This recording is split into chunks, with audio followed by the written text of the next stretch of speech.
En la clase de hoy vamos a definir una serie de condiciones o nomenclatura o reglas del juego que vamos a usar a lo largo de todo el semestre, que tiene que ver con simbología básicamente, signos, etc. Hay una serie de cosas que yo voy a hacer muchas veces referencia a esta clase de hoy, a la clase 2, para recordar cosas que tienen que ver con esta terminología.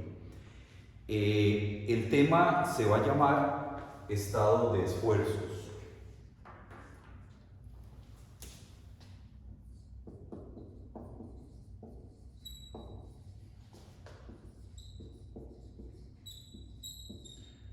La definición de esfuerzo, bueno, la vamos a ir viendo en cada caso poco a poco, pero en términos muy generales lo vamos a definir como el esfuerzo, intensidad de área, intensidad de fuerza, o bien como una fuerza por unidad de área. Así en términos muy generales, ya luego le daremos un significado más específico. Para empezar a entender el concepto de estado de esfuerzo, vamos a partir de un elemento que tenga una forma cualquiera en el espacio. Va a estar, eso sí, referenciado a sus ejes coordenados.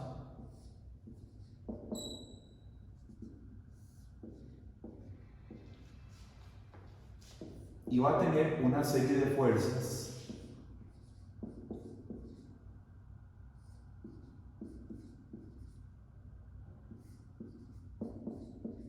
las fuerzas P1 hasta P4, las que sean, van a ser fuerzas externas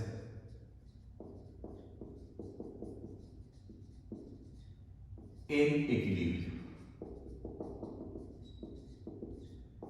Las fuerzas que están, a la que está sometida este cuerpo que tenemos acá, que tiene una forma cualquiera, tipo papa, digo yo, eso puede ser una viga, una columna, una fundación, etc. Cualquier elemento estructural está resumido en esta forma cualquiera. Y las cargas que tenemos aquí, de P1 a P4, son fuerzas externas que tienen que estar en equilibrio. Eso es lo fundamental. Vamos a hacer un corte, como si fuera una papa, le vamos a hacer un corte. Pero ese corte va a ser perpendicular a alguno de los ejes. En este caso vamos a hacer un corte perpendicular al eje X. Entonces nos vamos a quedar con una parte. Vamos a ver, haciendo corte perpendicular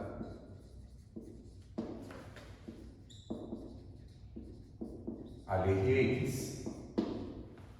Vamos a tener lo siguiente.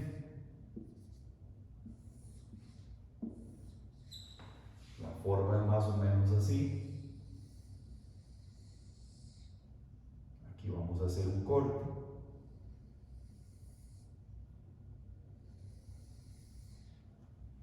Aquí tenemos una fuerza P1 y por aquí, digamos, tenemos una fuerza P3. Tenemos fuerza P, estamos haciendo un corte aproximadamente acá. Nos quedamos con una fuerza P1, digamos que la fuerza P3 esté más acá. P1, P3, P2 y P4 no quedan dentro del cuerpo porque quedan en la otra mitad, pues no es exactamente mitad, pero en la otra parte del elemento. Entonces aquí nos quedamos con P1 y P3. Y tenemos esa condición, ¿verdad? Igual ejes coordenados, X, Y, Z. Y aquí tenemos la cara que cortamos. Esta cara la vamos a cuadricular. Le vamos a hacer una cuadrícula.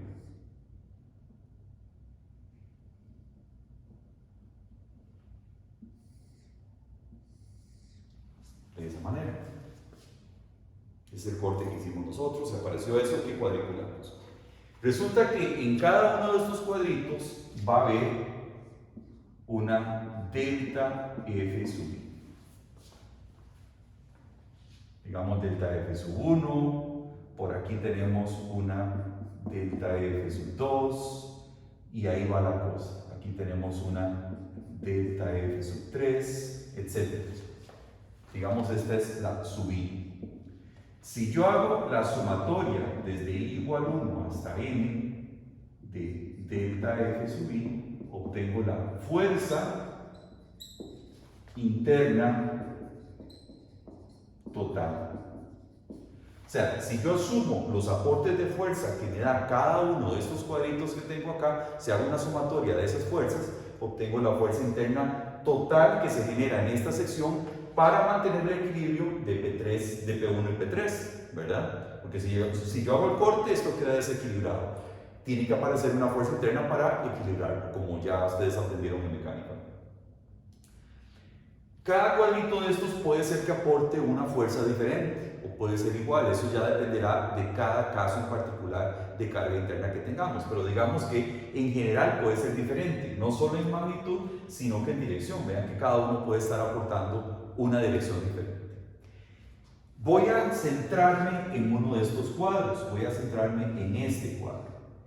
Este cuadro yo voy a decir que tiene un diferencial de área delta A.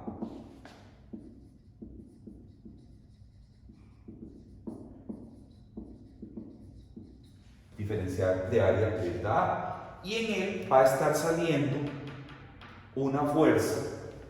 Vamos a subrayarlo bien, vamos a trabajar en él. En él va a estar saliendo una fuerza oblicua que le vamos a llamar delta F, en una dirección cualquiera. Esa fuerza delta F, que lleva una dirección cualquiera, puede estar inclusive saliendo aquí del plano, la voy a descomponer en componentes que correspondan a los ejes coordenados que tenemos. Entonces se nos va a generar una delta F X, ojo, lleva la dirección de X, una delta F sub Y y una delta F sub Z. Si yo combinara estas tres componentes de fuerza, pues obtengo la delta F que tenemos acá, ¿verdad? Eso es en este pedacito de aquí, donde está trabajando, o donde ese cuadrito tiene un área que llamaremos un área diferencial delta A. ¿Ok? Entonces, repito, esta es la resultante y estas son las tres componentes que forman esa resultante. Ahora sí, si yo divido cada una de esas componentes de fuerza entre el área en que actúa, voy a obtener un esfuerzo. Vean que aquí tenemos la definición de esfuerzo, fuerza por unidad de área. Entonces, si yo digo lo siguiente, delta Fx entre delta A, siendo el límite de delta A que tiende a 0, voy a mover esto para allá porque puede estar un poco justo. Si yo hago el límite de delta Fx entre delta A, esto le voy a llamar sigma x. Ya lo voy a hablar. Ya voy a referirme ahorita, me voy a referir a esto. Voy a volver a las componentes. Vean que cuando yo descompongo la fuerza delta F en azul en componentes, una es una fuerza axial porque sale de la cara, ¿verdad? Es perpendicular a la cara que yo corté, esta cara perpendicular al eje X. Y esta es una fuerza axial. Sin embargo, porque esta fuerza sale de la cara, sin embargo, esta delta Fz y esta delta Fy son fuerzas cortantes porque son paralelas a la cara. Tenemos dos componentes paralelas y una componente perpendicular. La perpendicular es una fuerza normal, las otras dos son fuerzas cortantes, las que son paralelas. Entonces a esta le llamaremos delta Vy y a esta le llamaremos delta Vz. Tenemos, le pongo V por cortante, cortante tenemos acá y aquí tenemos axial, delta Fx queda igual como axial. Entonces, el límite de delta Fx entre delta A es a lo que yo voy a llamar sigma sub x. En este curso vamos a usar varias letras griegas y las tenemos que saber reconocer. Esto que tenemos acá se le conoce con el nombre de sigma. Y esto es esfuerzo axial. Siempre que yo hable de sigma, estoy hablando de un esfuerzo axial. Porque proviene de una fuerza axial. Vean que delta Fx es una fuerza axial que sale en este caso de la cara. Podría entrar a la cara, pero eso ya es un tema de signos. De momento le estamos poniendo como que sale. Siempre entonces que yo hable de sigma, estoy hablando de un esfuerzo axial. Y ese sigma va a tener siempre un subíndice. En este caso, un subíndice x. ¿Qué es lo que me quiere decir ese x? Que se hizo un corte perpendicular al eje x. Eso es lo que me dice este subíndice que yo tengo acá. El esfuerzo axial siempre yo lo distingo porque tiene la letra sigma y además un solo subíndice. Porque yo hago un corte perpendicular al eje x y la única dirección que puede tener un esfuerzo axial es en x, ya sea saliendo o entrando a la cara. Muy bien. También yo puedo hacer el límite de delta v y entre delta a, límite de delta a tendiendo a 0. Esto es delta a que tiende a 0. Y esto me va a dar un tau x y. ¿Ok? Muy bien. Aquí lo que estoy es dividiendo una de las componentes de la fuerza, que en este caso es una cortante.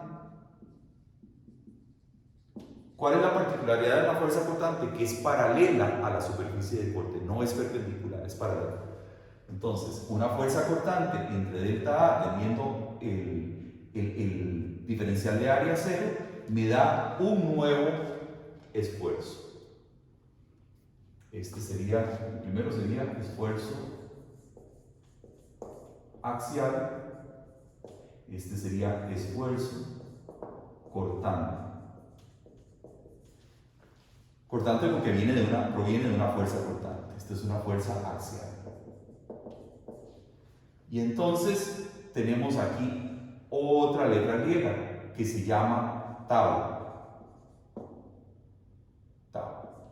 Cuando yo hablo de tau estoy hablando de esfuerzo cortante. Y la particularidad que tiene el esfuerzo cortante es que es definida por dos subíndices. El primer subíndice me dice a mí, se hizo un corte perpendicular a x. Y el segundo subíndice me dice la dirección que lleva la fuerza. Entonces, ¿por qué es necesario para esfuerzos cortantes utilizar dos subíndices? Bueno, porque yo puedo tener una fuerza cortante en Y o una fuerza cortante en Z. Vean que aquí tenemos delta VY o delta VZ, que ambas son cortantes. Entonces yo tengo que distinguir con cuál de las dos estoy trabajando. Y la forma de distinguirlo es con el segundo subíndice. El primero siempre me está haciendo referencia a que yo hice un corte perpendicular al eje X. Muy bien, este sería un esfuerzo cortante porque proviene de una fuerza cortante. Y el tercer esfuerzo que podemos tener, que también es un esfuerzo cortante, es decir, el límite de delta A que tiende a 0 de delta VZ entre delta A, que esto va a ser un tau XZ. Igual, es un esfuerzo cortante porque proviene de una fuerza cortante, ¿verdad? Es un tau. Primer subíndice, se hizo un corte perpendicular al eje X. Segundo subíndice, la dirección que lleva el esfuerzo. La flecha está relacionada con Z. Vean que el eje Z es este y esta componente de fuerza viene en esta dirección de fuerza, del eje, ¿verdad? De ese otro. Entonces ya ahí tendríamos las tres posibles componentes de esfuerzo que se van a estar dando en este elemento que tenemos acá, de diferencial de área de A. Ahí tenemos tres componentes de fuerza que si las dividimos entre un área y esa área tiende a cero, ahí tenemos definido el esfuerzo en cada uno de los casos, ¿verdad? Tenemos uno axial y dos cortantes. Muy bien. Eso pasa en esta cara. Recuerden que hicimos, como quien dice a la papa, un corte vertical. Ahora vamos a aislar este elemento que tenemos acá, cortando en todos sus ejes para sacar un cubo, un elemento en forma cúbica, que es lo que llamaremos elemento infinitesimal, porque va a tener un área pequeña. Eso significa cortar en todas las direcciones. Y ese es el dibujo que vamos a ver a continuación.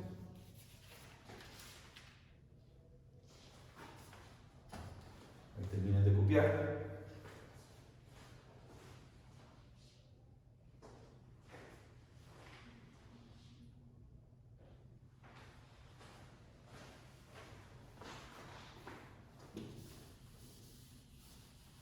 Copiamos, borramos.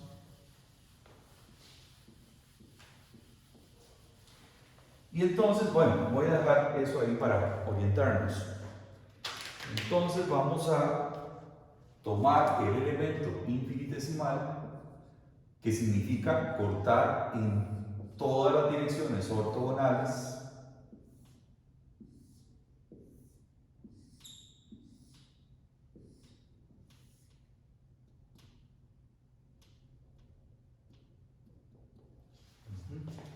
siempre referido a los ejes coordenados. Esto es fundamental, ¿verdad?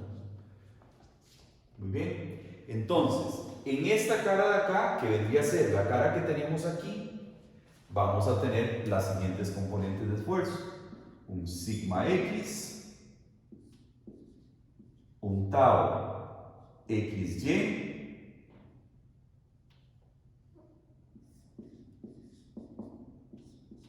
y un tau XZ. Vean que es muy importante. Sigma X, sabemos que sigma, que es normal porque sale de la cara, o puedes también entrar, eso depende del signo, que ahorita hablaremos de los signos. Este tau XZ, primer subíndice, corte perpendicular al eje X, Z la dirección que lleva el esfuerzo, que puede ser en más Z, como este caso, o en menos Z. Eso es una cuestión de los signos que ahora lo veremos, pero está en todo caso alineado al eje Z. Y este sería un tau X, porque hicimos corte perpendicular al eje X, y la dirección del esfuerzo es en Y, en el eje. Eso sería en esta cara, pero resulta que en todas las caras van a aparecer posibles componentes de esfuerzo para que eso esté en equilibrio. Entonces aquí tendríamos un sigma Y, porque hicimos un corte perpendicular al eje Y y es un esfuerzo normal. Aquí tendríamos un tau YX, y aquí tendríamos un tau YZ. Tal vez hagámoslo así. Correcto. Y en esta otra cara tendríamos un sigma Z como esfuerzo normal, un tau ZX. ¿Por qué? Hice un corte perpendicular al eje Z y la flecha apunta en dirección X. Y en este otro caso sería un tau ZY. Hice un corte perpendicular al eje Z y la dirección del esfuerzo es en Y. Entonces, vean que en cada cara tenemos tres componentes de esfuerzo. En esta, en esta y en esta. Tenemos tres caras visibles. Estas tres caras que yo tengo aquí yo les voy a llamar las caras visibles. Las caras invisibles son las que están por detrás, la de abajo y las dos de aquí. Esas no las veo. En ellas también hay esfuerzo, solo que no los voy a poner porque se complica mucho el dibujo. Si se van tanto al GIR como al Popov, ambos van a tener el estado de esfuerzo completo con todas las componentes de esfuerzo en todas las caras. En las visibles tenemos 3, 6, 9 componentes de esfuerzo y en las no visibles deberíamos tener también 9. 3 en la cara de abajo, 3 en la cara de acá y 3 en la cara de aquí atrás. Entonces serían 18 componentes de esfuerzo.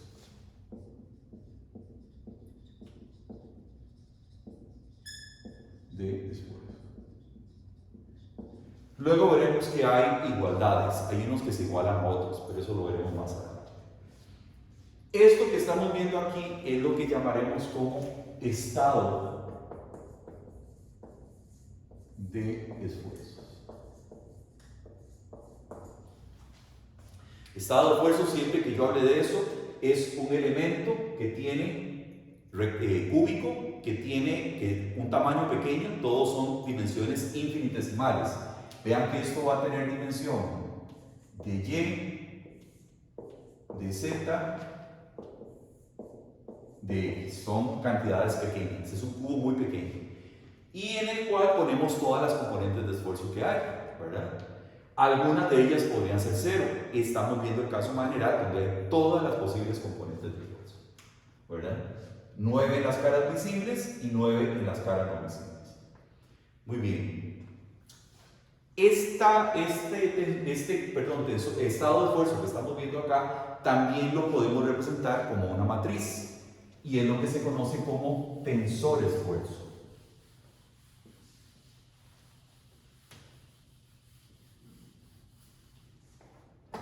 Le llamaremos tensor esfuerzo. El tensor esfuerzo es nada más que la representación matricial de esto que tenemos acá, poniendo en las diagonales los esfuerzos axiales, los normales, los sigma, y en la diagonal y a los lados los esfuerzos cortantes. Entonces aquí tendríamos un tau xy, tau xz, tau yx, tau yz, tau zx, tau zy. Ojo que en la diagonal tenemos los normales. En la diagonal. Entonces, de esto yo puedo pasar a esto o de esto yo puedo pasar a esto. Simplemente acomodar los valores y los esfuerzos, ¿verdad?, que tenemos en cada lugar. Esto que estamos viendo con letras, cuando ya avancemos en el curso, pues lo que vamos a aprender es a calcular los valores de esfuerzo, o sea, ponerle números a esto, ¿verdad? Que pueden ser 20 kilogramos por centímetro cuadrado, 40, en fin, es un número al final. Pero aquí lo vemos con letras. Este es el caso más general, 9 componentes de esfuerzo en las caras visibles y 9 componentes en las caras no visibles. Puede darse el caso que algunas de estas componentes sean cero, perfectamente, ¿verdad? Que este sea cero, este cero, en fin. Aquí es el caso más general, que hayan todas las posibles componentes de esfuerzo, habidas y por haber. Muy bien.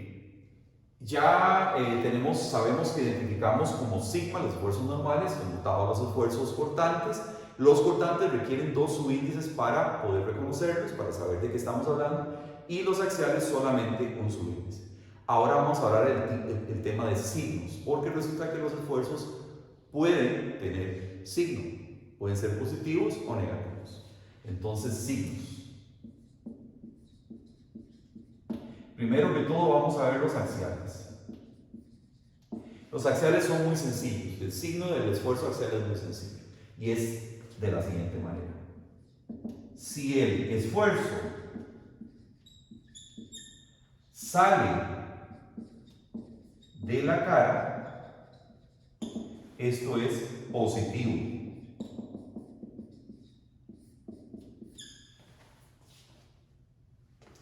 Por el contrario, si el esfuerzo entra a la cara, esto es negativo.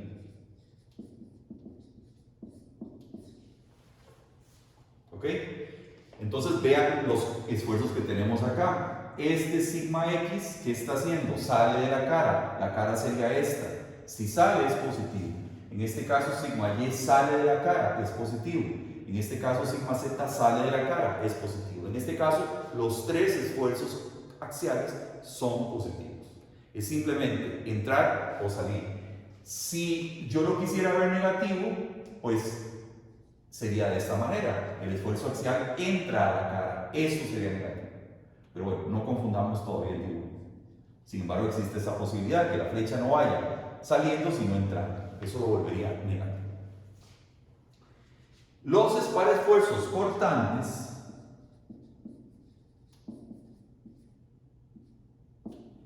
es un poquito más complicado. No es tanto, pero hay que tener un poco más complicado. Siempre lo cortante va a ser un poco más complejo que lo axial. Entonces, bueno, vamos a ver. Primero que todo, bueno, se los voy a decir cómo es que lo vamos a reconocer, cómo le vamos a poner el signo a los esfuerzos cortantes. Primero que todo, tenemos que reconocer las caras alejadas de los ejes, o sea, las caras visibles. Me refiero a 1, 2, 3. Estas caras yo digo que son alejadas, entre comillas, porque los ejes están al fondo. Entonces, estas tres son las visibles. Y ahí es donde yo voy a leer el esfuerzo cortante y así es como lo voy a definir. Es más fácil reconocerlo en las caras alejadas, no donde está montado el cubo, sino en las alejadas. Ok. Una vez que reconozco las caras alejadas, voy a reconocer lo siguiente. Si la dirección de la flecha del esfuerzo cortante apunta en dirección positiva del eje, eso es positivo. Entonces, vean por ejemplo la dirección de la flecha del esfuerzo cortante va en dirección al eje Y positivo. Eso sería positivo. Vámonos a otro, vámonos a este. La dirección de la flecha del esfuerzo cortante apunta en dirección al positivo del eje, que sería X. Como está apuntando esto en esta misma dirección, eso sería positivo. Igual acá. Esta dirección de la flecha está apuntando en dirección eje positivo, esto es positivo. Entonces lo vamos a poner así. Primero hay que reconocer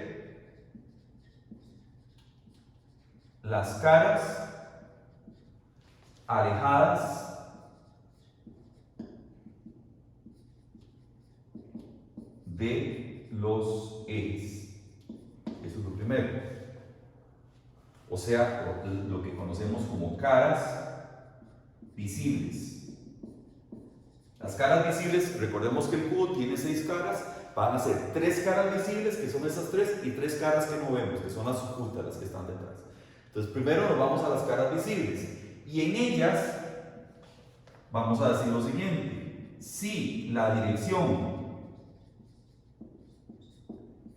de la flecha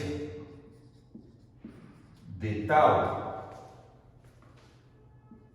es la misma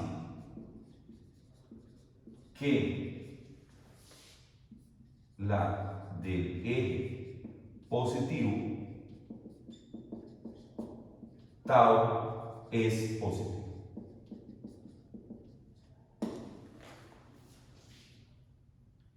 Entonces es lo que estamos haciendo aquí. En este caso la dirección de la flecha apunta en dirección del eje positivo, eso es positivo. ¿Cuándo sería negativo? Bueno, que esta flecha no fuera así, que si no viniera de esta manera. Si la flecha viene de esta manera, vean que la dirección del esfuerzo va en contra del eje positivo, entonces esto sería negativo. Pero no es el caso, no lo vamos a ver así ahora. Vamos a verlos. En este caso todos son positivos, tanto los axiales como los cortantes, porque cumplen esta condición y esta condición, ¿verdad? Entonces es básicamente eso, reconocer las caras visibles y ver hacia dónde apunta la flecha del esfuerzo cortante. Si apunta a una dirección positiva del eje es positivo. Si apunta en contra a la dirección positiva del eje, eso sería negativo. En las caras visibles. En las otras se invertiría y mejor no lo hagan en las otras, porque se complica esta regla que estamos poniendo acá. Bueno, así veríamos los signos. Lo que nos falta por ver en esfuerzos, en este tema de esfuerzos, es el tema de equilibrio. ¿Cuándo se equilibra un sistema sometido a esfuerzos? Vean que los esfuerzos, o sea, el elemento que tenemos acá, este Q, tiene que estar equilibrado, porque es al final, aunque sea un elemento infinitesimal, tiene que cumplir las condiciones de estática. Se tiene que cumplir el equilibrio de fuerzas. Entonces vamos a pasar a eso. Terminen de copiar aquí.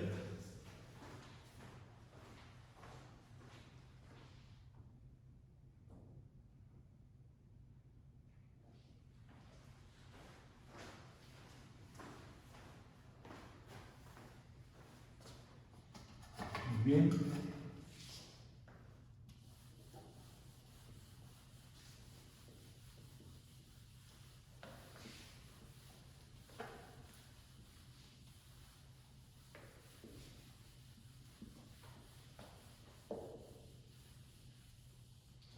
Entonces vamos a poner como tema equilibrio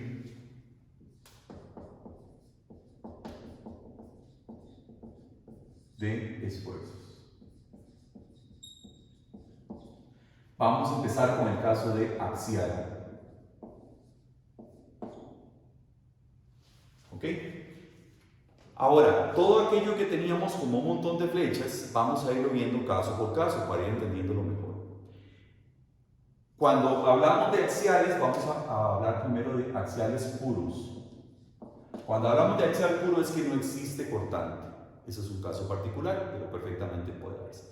Entonces, los cortantes de momento los vamos a dar por fuera y vamos a concentrarnos en axiales. En axiales puros vamos a tener tres posibles casos.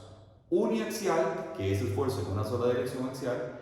Biaxial, que va a ser en dos posibles direcciones axiales. Y triaxial, que es en las tres posibles direcciones axiales que pueda haber esfuerzo axial. Entonces, vamos a empezar con el uniaxial.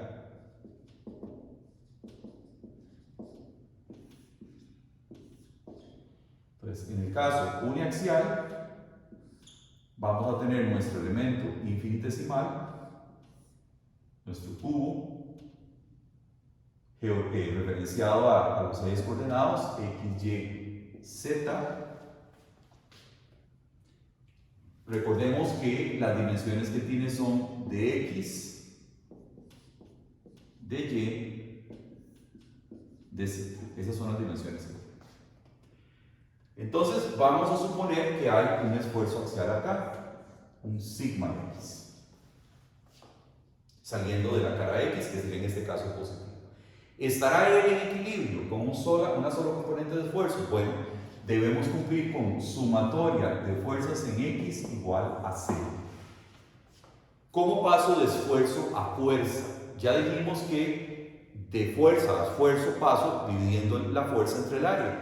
Entonces, si quiero pasar de esfuerzo a fuerza, debo multiplicar el esfuerzo por el área, multiplicar para obtener fuerza.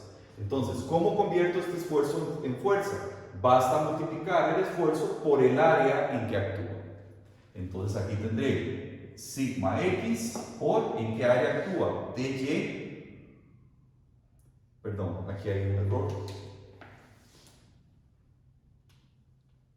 Esto es de z.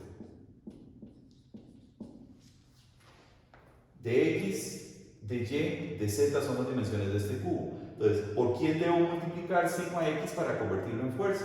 Bueno, por dy por dz. Muy bien. Ahí ya lo tengo. Esto es esfuerzo. Esto es área. Por lo tanto, esto es fuerza. Positivo porque la fuerza resultante de acá va en dirección al eje x positivo. Eso evidentemente no está en equilibrio, tiene que equilibrarse de alguna manera. Bueno, la única manera es que del otro lado haya un esfuerzo, ojo, colineal. Es que el dibujo me quedó mal. En esta dirección, sigma x, para que eso esté en equilibrio. Ojo que este sigma x está actuando en esta otra cara, en la cara opuesta aquí, para que eso esté en equilibrio.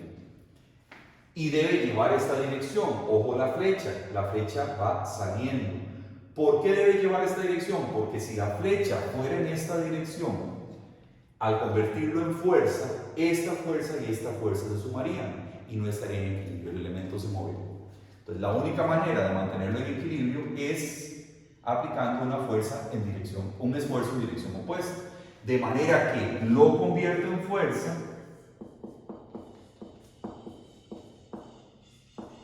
eso es igual a 0. Sin embargo, y ojo aquí, que es la confusión que a veces se les hace, tenemos que tener mucho cuidado en diferenciar esfuerzo y fuerza. Vean que este esfuerzo cumple con ser positivo, porque sale de la cara. Si yo me voy a esta otra cara de aquí, vean que el esfuerzo sale de la cara, entonces también es positivo. Estos dos forman un par y siempre van a estar asociados. Yo no puedo tener solo este esfuerzo. Inmediatamente voy a tener el esfuerzo en la otra cara para mantener el equilibrio. Esto está formando un par. O sea, los esfuerzos axiales se equilibran en pares, siempre en pares. Este con este, ¿verdad? Sin embargo, este esfuerzo, cuando lo convierto en área, en fuerza, me da una fuerza positiva. Pero este esfuerzo, cuando lo multiplico por el área y lo convierto en fuerza, la fuerza me da negativa para mantener el equilibrio, ¿verdad? A pesar de que ambos son positivos, porque ambos cumplen con la definición de que salen de la cara, ¿verdad? Entonces hay que tener un poco de cuidado en la diferencia de signos entre fuerza y esfuerzo. Al volverlo sumatoria de fuerzas, vean que esto se convierte en negativo, a pesar de que este es un esfuerzo que sale de la cara, por lo tanto, como esfuerzo es positivo. Esto sería un caso inaxial porque solo tenemos en una dirección axial el esfuerzo. Vean que no hay cortantes y no hay más esfuerzos de otro tipo. Entonces, si yo me voy en al tensor, este sería el estado, y si me vengo al tensor, tengo una única componente de esfuerzos. Todo lo demás es cero. Porque no existe. Solamente una componente de esfuerzo tenemos aquí. Por eso se le llama uniaxial. Solo hay en una dirección axial. Siempre van a ir en pares. Yo no puedo tener un solo esfuerzo axial acá y aquí cero. Tienen que ir en pares para mantener este equilibrio. Se debe cumplir el equilibrio como cuerpo que es, ¿verdad? Entonces solamente tendríamos esa dirección axial y sería positivo porque en ambos casos sale. Ojo que yo no puedo tener uno saliendo y otro entrando, porque si tuviera eso no estaría en equilibrio, las dos fuerzas se sumarían, ¿verdad? Entonces, si sale de este lado, sale del otro. Si entra de este lado, entra de este, para cumplir con el requisito, no solo de equilibrio, sino de signos de los esfuerzos. Muy bien, vamos a ver un caso biaxial. También dentro del caso de axiales. Vamos a poner aquí el elemento infinitesimal, el cubo.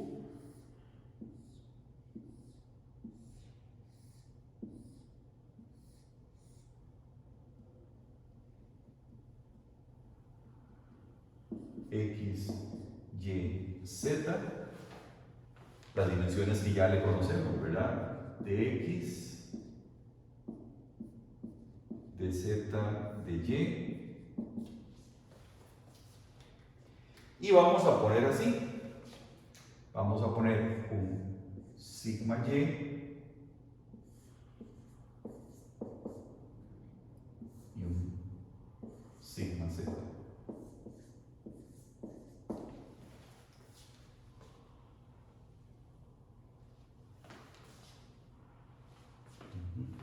Este, digamos, se ven puntos y este se ven puntos.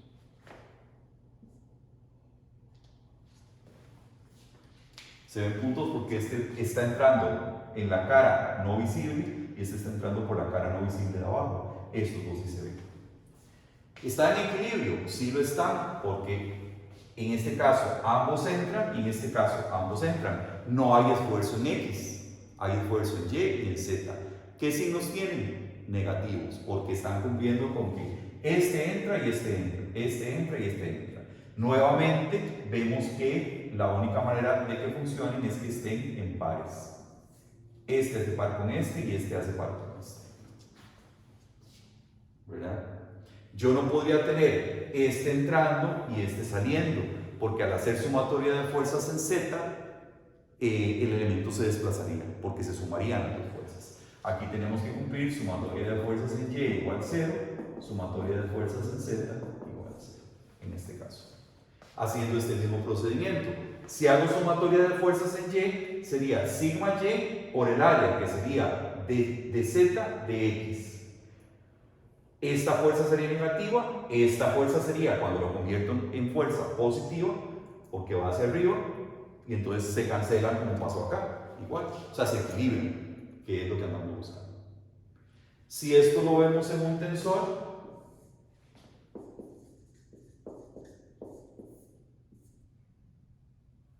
el tensor tendría lo siguiente: 0 menos sigma Y menos sigma Z, 0, 0, 0, 0, 0 y 0. No hay componente en X, no existe, pero eso no es ningún problema, simplemente no hay componente en X de esfuerzo y las cortantes son 0. Y solamente hay un menos sigma Y y menos sigma Z. Vean que cumple el criterio de signos de compresión. Son negativos porque entran a la cara, no salen como en este caso. En este caso los esfuerzos salen. En este caso, tanto en Z como en Y, los esfuerzos entran a las caras. ¿Ok? Este sería el tensor y este sería el estado de esfuerzos. Aquí tenemos el estado. Este es biaxial porque hay en dos direcciones axiales esfuerzos, ¿verdad? Este es uni porque solo hay uno, aquí es bi. Y el caso más general de esfuerzo axial puro, que es como le llamamos, porque cuando se habla de puro es que solo de ese tipo.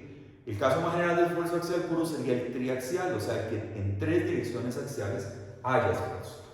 Y lo vamos a poner por acá. Bueno, si quieren, copien eso.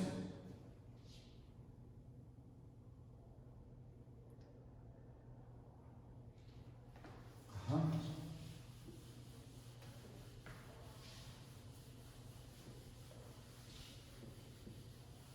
Nos vamos entonces al caso triaxial.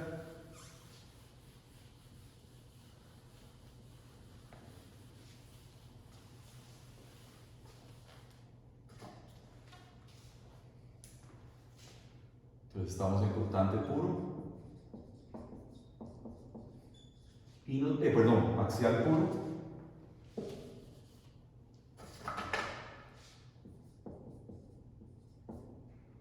Y nos vamos al caso de triaxial. Caso triaxial, volvemos a dibujar el elemento.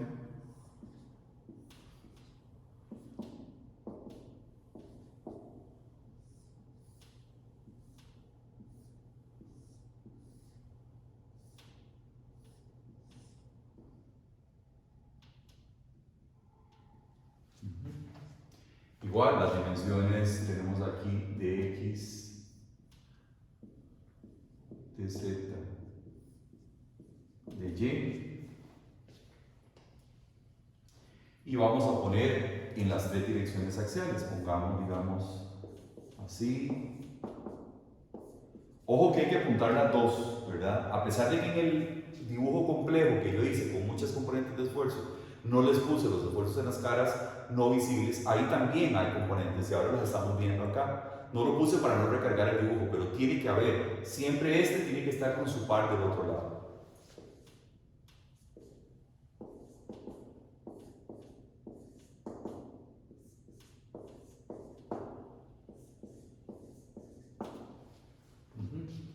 Entonces ahí tenemos en todas las direcciones axiales. Los sigma X son negativos porque vean que entra a la cara, sigma Z es positivo porque sale de la cara y sigma Y también es positivo porque sale de la cara. ¿Verdad? Este sería el estado. Y por aquí tendríamos el tensor.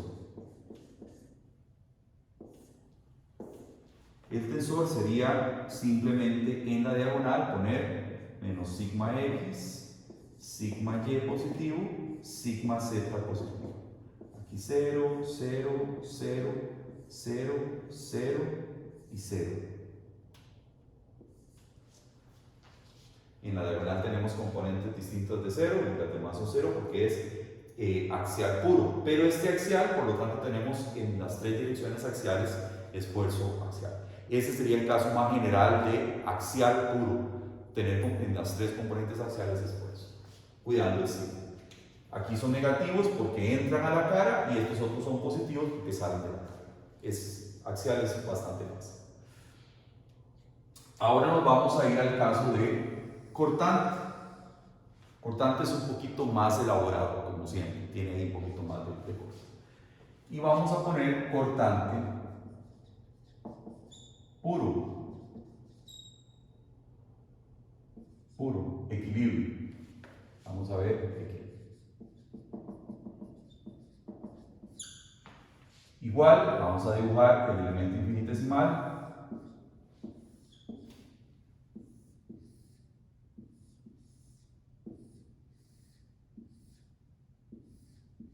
En este hay que ser un poquito más cuidadosos, hay que hacer un dibujo un poco más elaborado.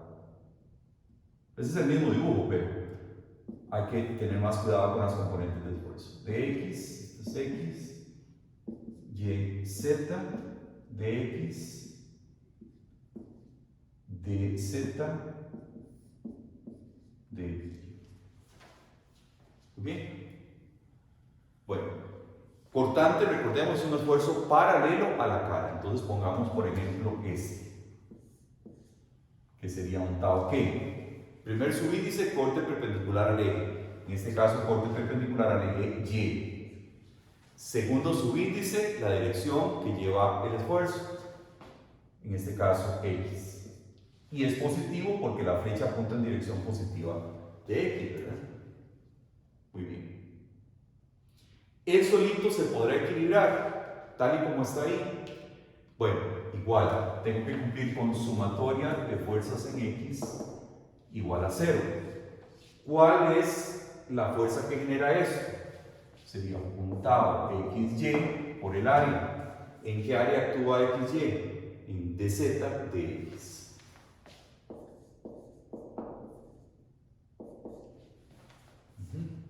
Va positivo porque va en dirección a eje X positivo, ¿verdad? Ya cuando lo convierto en fuerza, lo que va en eje positivo se vuelve fuerza positiva y lo que va en eje negativo, en este caso de X, sería fuerza negativa. Ahí la tenemos. Solamente tenemos esa componente de esfuerzo. ¿Estará eso en equilibrio? Evidentemente no. Tiene que aparecer más cosas en otras caras para que esto se equilibre. Bueno, aparentemente solamente se tiene que equilibrar con cortantes. Axial equilibra axial y cortante equilibra cortante en materiales isotrópicos. No revolvamos con que axial equilibra cortante. Cortante tiene que equilibrarse solito. Entonces aquí la única manera de contrarrestar eso sería en esta cara no visible con un esfuerzo para allá, que sería un tau xy, perdón, yx en esa dirección. Muy bien, entonces lo convierto aquí en fuerza, menos tau xy, perdón, yx, esto es yx. Aquí perdón, estoy confundiendo aquí los subíndices. Son taus yx, tau yx. Por el área, que sería dz de x igual a 0. En equilibrio de fuerzas está equilibrado el elemento, ¿verdad? En tema de fuerzas. Veamos un momento este mismo elemento, pero en elevación. Veámoslo en elevación.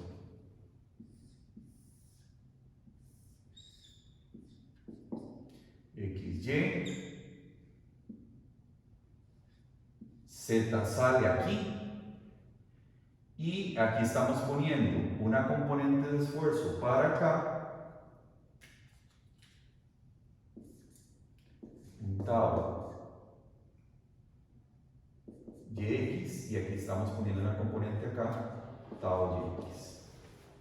En fuerza se equilibran. ¿Por qué este no va en esta otra dirección? ¿Por qué no van así? Porque si la pongo de esta manera, ambos generarían fuerzas en la misma dirección y no estén en equilibrio. Entonces la única manera es que uno vaya para allá y otro para acá. ¿Bien? Cumplo sumatoria de fuerzas en X igual a 0, pero tengo un momento. Este esfuerzo convertido en fuerza me genera un momento respecto a este punto. O sea, veanlo así. Este esfuerzo que tenemos acá va a ser igual a este. Si los multiplico por áreas, se me forman fuerzas. Esas fuerzas, al ser de la misma magnitud y de dirección opuesta, me van a formar un par respecto a acá. O sea, esto va a tender a girar, ¿verdad? No, o sea, está equilibrado por fuerzas, pero no por momentos. Ese es el problema que estamos teniendo. Entonces, ¿cómo logro yo equilibrar esto para evitar el momento? Tengo también que satisfacer sumatoria de momentos en Z igual a 0. Eso también lo tengo que garantizar y eso que tengo ahí no lo logro. ¿Qué pasa si yo pongo una fuerza para acá y una fuerza para allá? O sea, perdón, un esfuerzo para acá y otro para acá. Ahí yo tendría equilibrado por fuerza, sumatoria de fuerzas en Y, pero ¿cuál es el gran problema que tengo? Que contribuye al giro. O sea, todavía giraría más este cubo que tenemos acá. Entonces, la única manera que tengo es de hacerlo de esta forma. Así, así y así. Teniendo acá un tau XY y aquí atrás un tau XY. Este sería un tau XY, un tau XY. La única manera entonces, aparentemente, de lograr el equilibrio de un elemento sometido a cortante de un cubo infinitesimal es que en 4 caras simultáneamente se esté dando esfuerzo. Recordemos que el axial se equilibraba en pares, pues resulta que el cortante se va a equilibrar en 4, no en pares sino en 4. Tiene que haber en 4 caras esfuerzo cortante para que esto se equilibre. Y esto es fundamental desde el punto de vista de equilibrio y lo voy a usar mucho a lo largo del semestre. Los esfuerzos cortantes se equilibran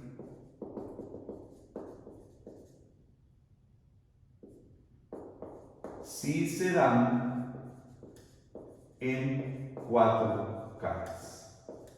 Esto es muy importante. Y en esas direcciones. Ojo, otra cosa importante. Para que esté equilibrado, vean, las puntas se encuentran. Las puntas se encuentran. Las puntas se encuentran, puntas se encuentran. O las colas se separan. También es otra forma de verlo. Lo que no podemos tener es un equilibrio como que los esfuerzos se persigan. Esto no estaría en equilibrio, por ejemplo. Daría la impresión de que sí, porque en sumatoria de fuerzas en X y en Y sí está de equilibrio, pero si hago momentos acá, este elemento gira. Entonces, la única manera que se evite el giro es de esta forma. O las puntas se encuentran o las colas se separan. Así es como lo tenemos. Entonces, en sumatoria de fuerzas en Y, ¿qué tendríamos? Tau XY, este tau XY, por el área que actúa, que sería dy de z. Vean que esta va para arriba, es una fuerza positiva. Este sería una fuerza negativa. Más menos tau XY por dy de z igual a 0. Entonces, lo tenemos equilibrado por fuerzas. Y nos falta cumplir el equilibrio de momento, que es el que vamos a ver a continuación. Sumatoria de momentos en z igual. Vamos a plantearlo. Yo hago mucho con él. Sumatoria de momentos en z, haciendo momentos para acá. En esa dirección positivos. Tenemos que hacer todos los momentos que tenemos respecto a z, a este punto de acá. Si yo lo convierto a fuerza, no hace momento, porque la fuerza pasa por el eje z. Este tampoco pasa por el eje z, si lo convierto a fuerza, pasa por el eje z y no hace momento. Estos dos ya hacen momento. Siempre debo convertir, el esfuerzo no es el que hace el momento. Quien hace el momento es la fuerza. Entonces debo convertir primero esfuerzo en fuerza y luego con el brazo lo convierto a momento. Primero este término de aquí. Tenemos un tau yx por esto que tenemos acá es esto. Es lo que vamos a poner aquí.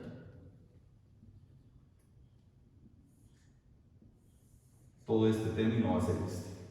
El momento que hace eso es un tau xy, primero por el área de y de x, de z de x. Esto es esfuerzo, esto es área.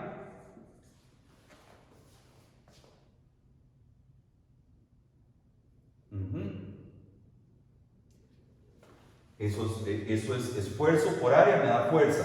¿Cuál va a ser el brazo? El brazo de la fuerza resultante aquí respecto a z es de y. ¿Qué dirección lleva el momento que está haciendo este esfuerzo? Negativo. Ojo que positivo lo estamos poniendo de esta otra dirección. Más, ahora lo que me hace este otro término de aquí. Este otro término de aquí me va a hacer todo esto. Va a ser tau xy por el área. El tau xy que tenemos acá está actuando en un área que es de y de z. Igual, tenemos esfuerzo, aquí tenemos área. Todo esto es momento.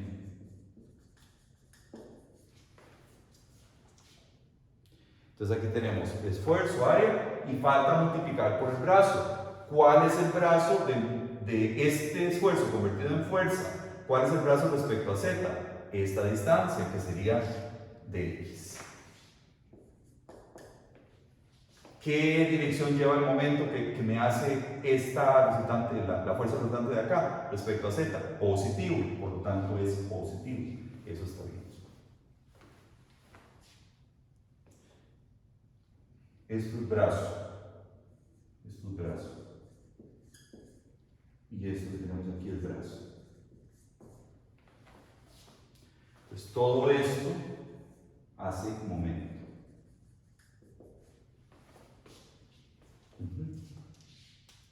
Repasémoslo brevemente. Esfuerzo por área me da fuerza, por brazo me da momento. Esfuerzo por área, que son estas dos componentes, me da fuerza, por brazo me da momento. Respeto el signo del momento de acuerdo a la convención que esté utilizando. Eso tiene que ser igual a 0. ¿Verdad? No tiene que ser igual a 0. Muy bien, eso es lo que tenemos. Reacomodemos términos. Esto mismo lo vamos a reacomodar por acá y vamos a decir menos tau xy por dx de y de z igual, podemos pasar del otro lado. Vamos a ver, este lo podemos pasar del otro lado. Entonces escribirlo así. Este es negativo, este es positivo. Todo esto lo pasamos del otro lado y sería tau xy por dx de y de z igual a tau yx por dx de y de z. ¿Qué estoy haciendo aquí? Reacomodando los diferenciales de distancia de un lado y de otro, poniéndolo de x de y de z. Pasé este menos tau xy del otro lado de la igualdad, me queda aquí positivo del otro lado, y este se mantiene positivo, que sería este que tengo acá, se mantiene positivo. Entonces vean que al final es los diferenciales de volumen, que es lo que tengo ahí, de x de y de z, al ser conmutativa la multiplicación, los acomodo como me conviene y se me van a cancelar. ¿Y eso a qué conclusión me permite llegar? A que tau xy es igual a tau yx. O sea, tengo una simetría. Para que esto funcione, este esfuerzo tiene que ser igual a este, pero además este tiene que ser igual a este. Entonces, los cuatro que tengo aquí tienen que darse simultáneamente y tienen que tener la misma magnitud. Lo que diferencia son los subíndices que los definen, pero para que estén en equilibrio tienen que darse en esas cuatro caras, con la misma magnitud, ¿verdad? Así funciona el equilibrio de esfuerzo cortante, en cuatro caras. Si lo hiciéramos para otro plano, YZ o XZ, pasaría lo mismo. Tendrían que equilibrarse entre ellos. De esa manera.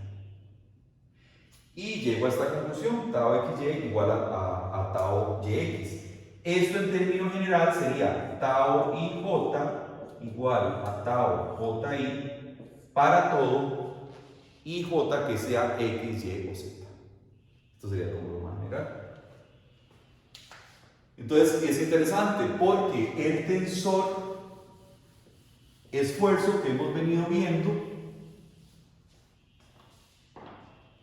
es un tensor simétrico. ¿Por qué? Por lo siguiente. Como dijimos, teníamos sigma X, sigma Y, sigma Z en la diagonal. Aquí teníamos tau XY, tau XZ, tau YX, tau YZ, tau ZX y tau ZY. Esta es igual a esta. Esto en magnitud es igual a esto, por esto que acabamos de desarrollar acá. Y esto es igual a esto. Entonces al final se nos vuelve un tensor simétrico, donde estas componentes valen igual. Tienen diferentes subíndices porque llevan direcciones particulares, pero en magnitud tienen que ser igual para cumplir con este equilibrio que acabamos de llevar aquí, de ver por acá. Muy bien. Entonces, si quieren, copian eso. Hacemos una pequeña comentario sobre los signos de esfuerzo cortante y ya luego vemos unidades de esfuerzo y terminaríamos esta clase.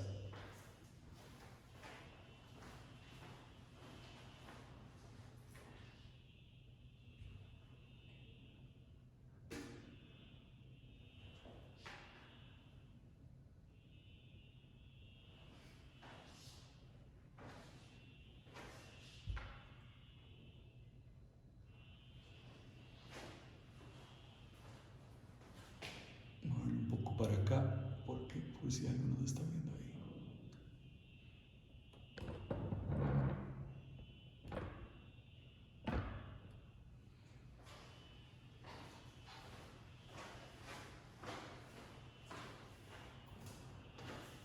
Muy bien.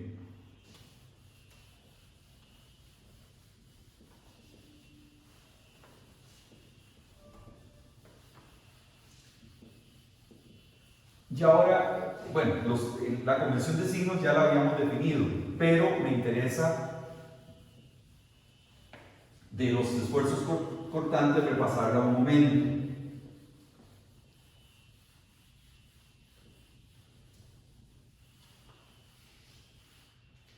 Veámoslo así. Vamos a ver signos de esfuerzos cortantes.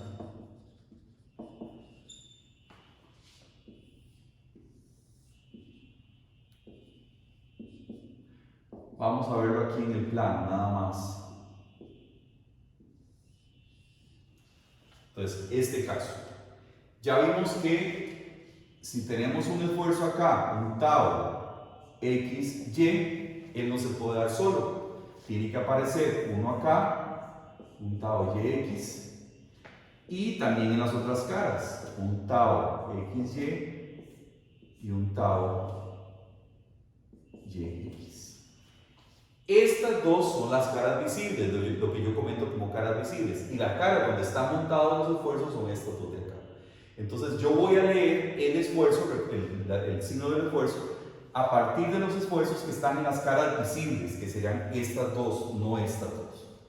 Entonces vean, por ejemplo, lo de siempre, las flechas o se encuentran o se separan, pero las flechas no se persiguen. Eso tienen que tener mucho cuidado para cumplir con el equilibrio. Entonces, vean la dirección, lo que habíamos dicho, en la cara visible vemos la dirección a que apunta la flecha. Si la flecha apunta en dirección positiva al eje, eso es positivo. ¿Qué está pasando con este otro de acá? La flecha está apuntando en dirección eje X positivo, por lo tanto es positivo. Entonces, esto que tenemos acá, todo es positivo. Lo leo en las caras visibles, no en las otras, porque aquí sería una confusión. Entonces lo leo en las caras visibles, que serían estas. Entonces todo esto es positivo. ¿Cuál es la otra opción que tenemos? La otra opción que tenemos es la siguiente.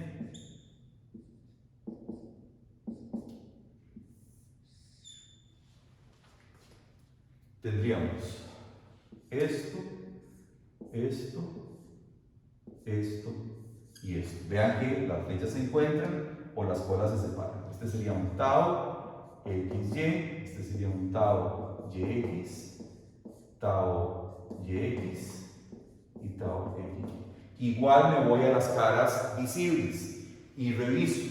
La dirección de la flecha va en contra del eje X, el eje Y positivo. Esto sería negativo.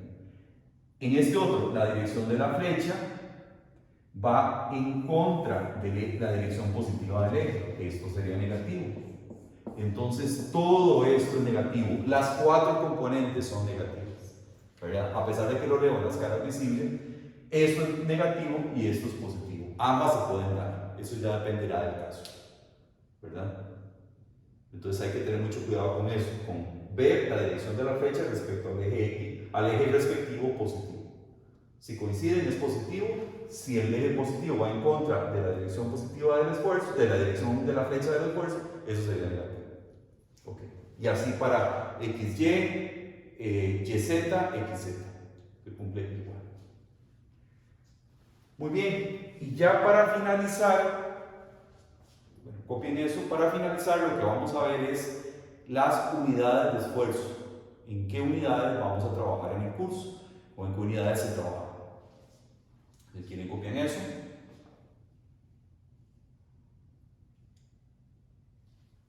Bien, lo vamos.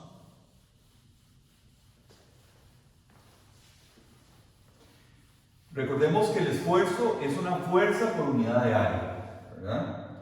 Entonces tenemos aquí unidades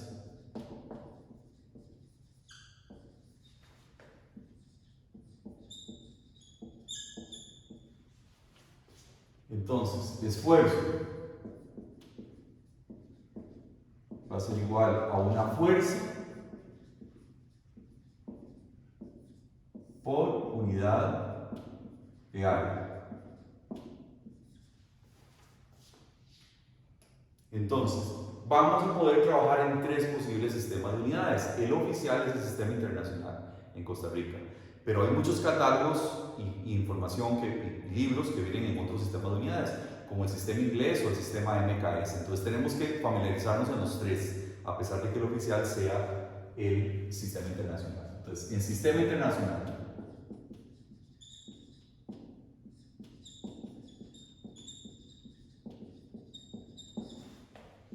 SI, cuando estamos trabajando en SI, el esfuerzo va a estar dado en la fuerza en sistema internacional se da en Newton.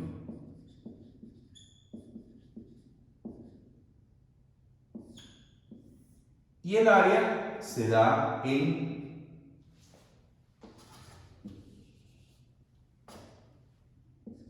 metro cuadrado. Entonces, el esfuerzo se da en Newton metro cuadrado, que esto es igual a un pascal. Un pascal.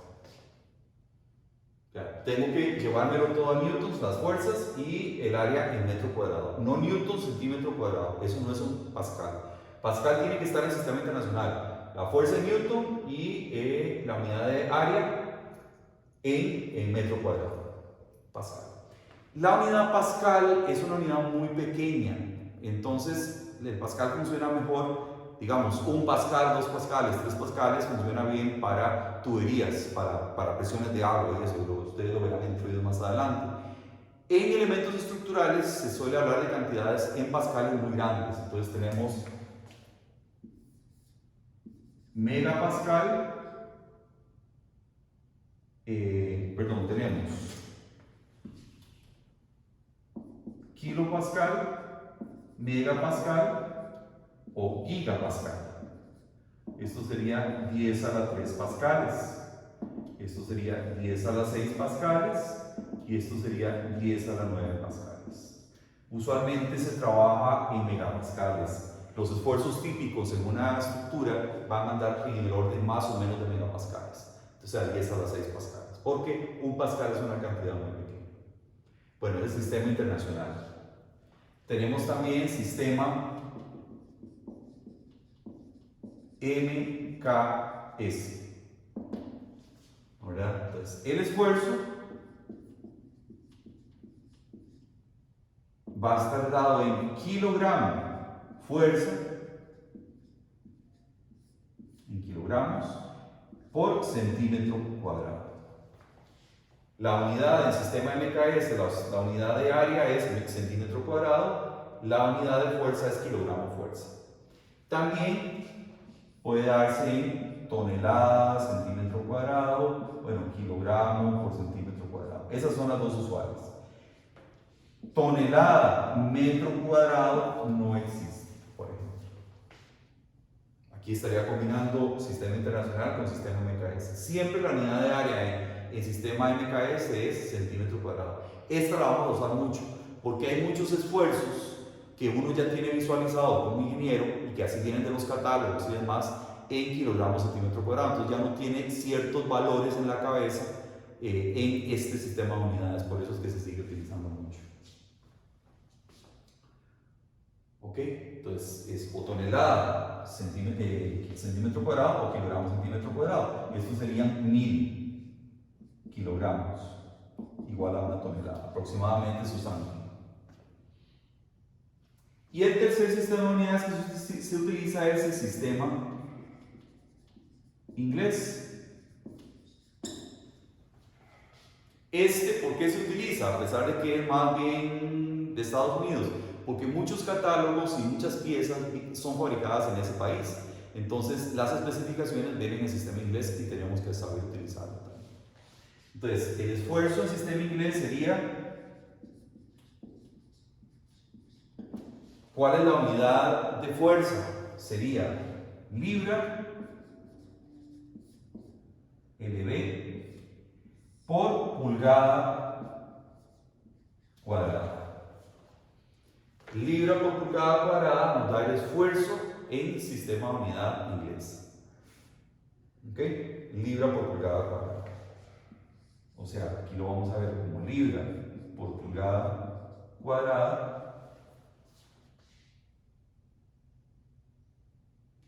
También se puede ver, bueno, también la libra por pulgada cuadrada suele ser una cantidad muy pequeña para efectos de esfuerzos en estructuras. Entonces se suele usar kips. Un kip son 1000 libras.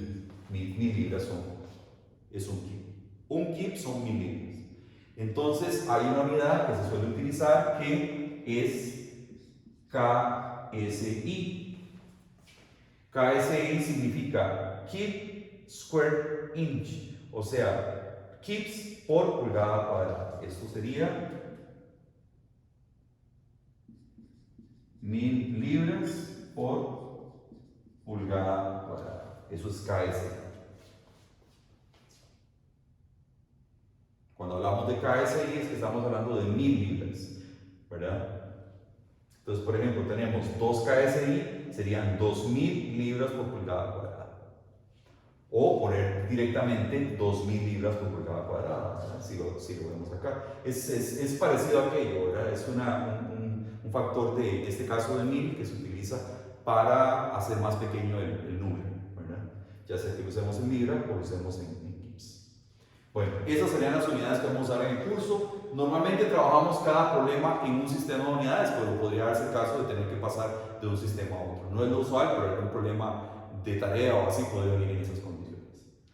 Muy bien, ya aquí definimos entonces las reglas del juego completamente, de qué es un esfuerzo axial, qué es un esfuerzo cortante en términos muy generales, y a partir de ahora vamos a empezar a ver por cada fuerza interna, que son axial, cortante, torsión y flexión, vamos a empezar a ver cómo calcular esa componente de esfuerzo. O sea, ese esfuerzo, cómo se calcula dependiendo de la fuerza interna. Lo que vimos hoy es puramente nomenclatura, todavía no sabemos calcular esfuerzos, que es lo que nos va a ocupar el resto del curso. Listo, muchas gracias.